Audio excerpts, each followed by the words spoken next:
Bhagat BRS party నేను ఈ డిబేట్కి వచ్చేటప్పుడు మేము కూడా కొంత దాన్ని తెలుసుకుంటాం కదా. 31,000 కోట్ల రూపాయలు రుణమాఫీ మొత్తం 15th ఆగస్ట్ లోపు చేస్తూ ఉంటున్నారు. దీనివల్ల బెనిఫిట్ అయ్యే రైతు కుటుంబాలు 30 లక్షల చిల్లర ఉన్నాయి. రైతులు ఎంతమంది కుటుంబాలు వాళ్ళు చెప్తున్నది, రైతులు ఎంతమంది అట్లా 60 లక్షలు ఉంటారు.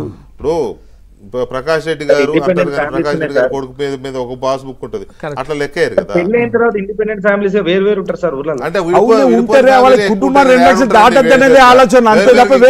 లేదులేండి, మరీ పెద్దోళ్ళు అయిపోతే విడిపోతున్నారు.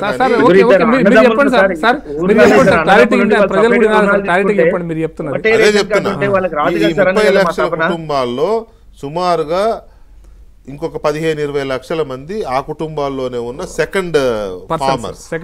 అంటే సుమారుగా 45 నుంచి 50 లక్షల మంది రైతులకు ఈ 31,000 కోట్ల రూపాయల రుణమాఫీ జరుగుతుందనేది నాకు ఆర్థిక శాఖలో చెప్పిన లెక్క.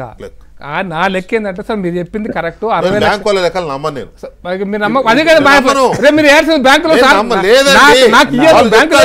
వాళ్ళు చెప్పే లెక్కలన్నీ ఎట్లుంటాయంటే ఇప్పుడు వాళ్ళు ఇక్కడ ఒక్కటి ప్రశ్న సార్, బ్యాంక్ మీరు ఒక విషయం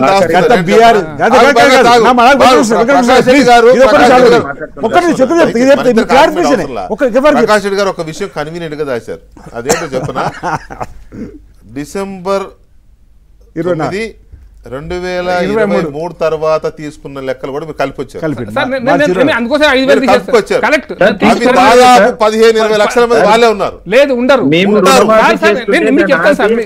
మళ్ళీ తీసుకుంటారు.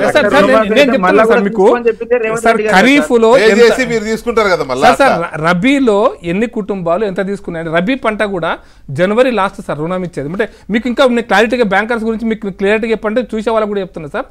ఖరీఫ్ పంట అనేటువంటిది అంటే మన దగ్గర వానాకాలం పంట జూన్ నుంచి అప్పులు ఇవ్వటం మొదలుపెట్టి అక్టోబర్లో క్లోజ్ చేస్తారు సార్. ఎట్టి పరిస్థితుల్లో కూడా 31,000 కోట్ల రూపాయలతో రైతులకు రుణాలు మాఫీ చేస్తున్న ఈ ప్రభుత్వాన్ని అభినందించడానికి బీజేపీ సిద్ధంగా లేదు. మీరు 65 లక్షల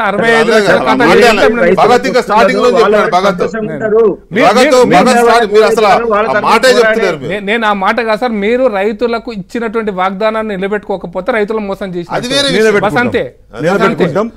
మీరు ఇచ్చారు కదా, నేను ఓటేసిన సార్, నా మెహర్బానీ నేను ఓటేసిన మెహర్బానీ చూడరా మీరు ఓటేసిన సార్ కాంగ్రెస్ పార్టీ. లక్ష రూపాయలు వస్తాయని ఓటేసిన సార్, నేను లక్ష రూపాయలు భగత్ టోటల్ గా రుణమాఫీకి సంబంధించి ఓకే మీరు